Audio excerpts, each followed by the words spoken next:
আবারও ভারত আওয়ামী লীগ মিলে দেশটাকে গ্রাস করতে যাচ্ছে, আবার ভারতের পেটেই বাংলাদেশ যাচ্ছে।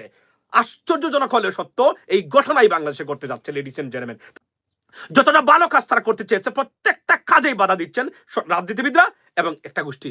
এভাবে থাকতে পারবেন না। এবং আমি আবার বলছিলাম যে এরা এবং সোশ্যাল মিডিয়া কিছু দুর্বৃত্ত যেভাবে ওনাদের চরিত্র হনন করে যাচ্ছে, প্রতিদিন মিথ্যাচার করে, আনবিলিভেবল। আমি বলছিলাম ডক্টর মোহাম্মদ ইউনূস কতদিন থাকতে পারবেন, কি কাজ করতে পারবেন কিনা এটা এখন দেখার বিষয়, যেভাবে তার চরিত্র হনন করা হচ্ছে।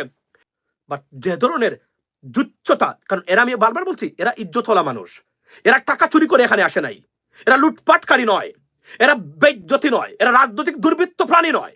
বুঝতে হবে এরা এডুকেটেড, তারা সিরিয়াস একটা প্রফেশনাল লাইফ ছিল প্রত্যেকের জীবনে যারা এখানে কাজ করতে এসেছেন।